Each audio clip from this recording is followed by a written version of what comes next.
In his book, The Labyrinth of Solitude, Octavio Paz said, "To the modern Mexican, death doesn't have any meaning.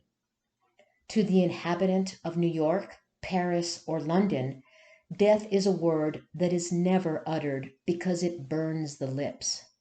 The Mexican, on the other hand, frequents it, mocks it, caresses it, sleeps with it, celebrates it. It is one of his favorite toys and most permanent lover." The indigenous people of Mexico have always had a unique relationship with death.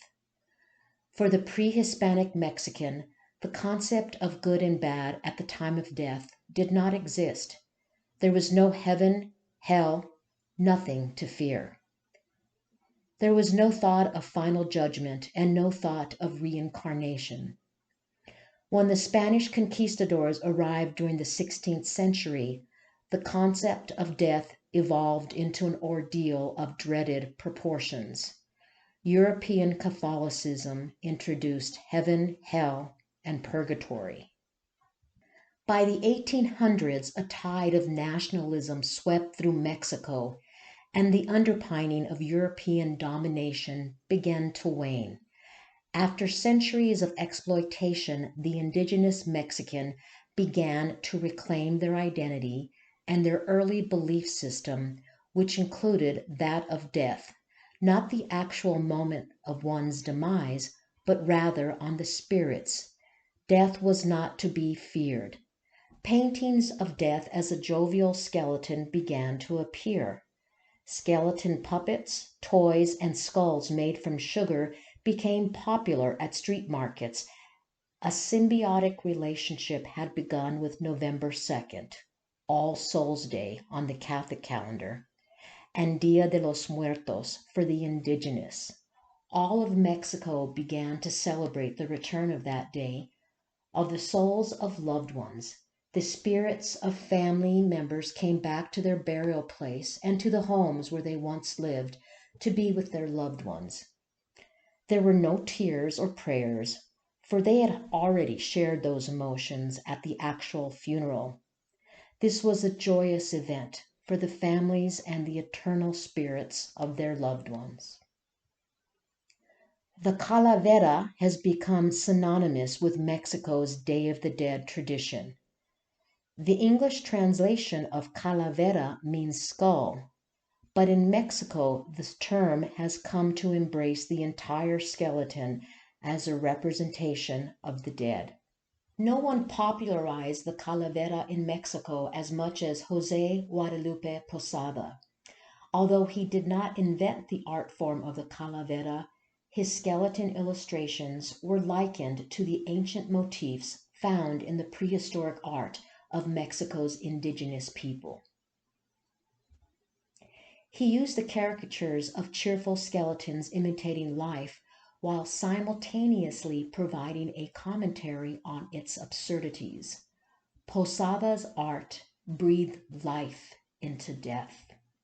José Guadalupe Posada was born in 1852 in the countryside of Aguascalientes and died in Mexico City in 1913.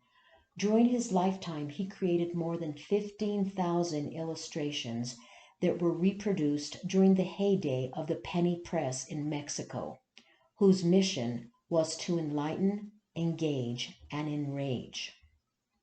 Not all of his prints were of the calavera, but they are the ones that people identify with on the Day of the Dead. Posada's work inspired Diego Rivera, Mexico's most widely known artist of the 20th century. As a small boy, Rivera would go to the print shop where Posada worked to watch him draw. In 1947, Rivera paid homage to Posada by including his image and his own in one of his best-known murals, Sueño de una tarde dominical en la Alameda Central. In the mural, Posada is holding a cane next to the calavera, while Diego Rivera is depicted as the small boy on the other side. Ironically, New Mexico was a part of Mexico from 1821 to 1846, but the tradition of Dia de los Muertos did not become popular until the latter part of the 20th century.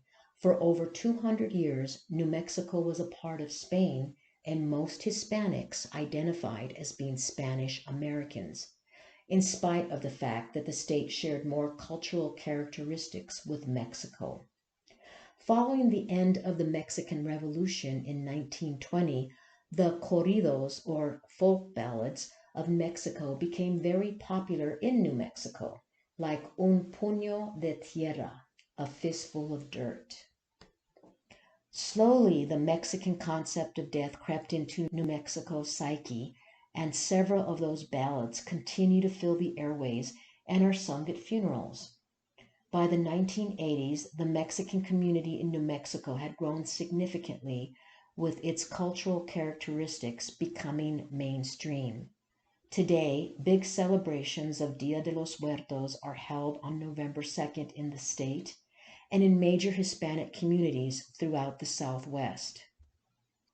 As the celebration of Dia de los Muertos continues to grow, it's important to remember José Guadalupe Posada. More than any other artist, he reminds us that in death, all enjoy equality.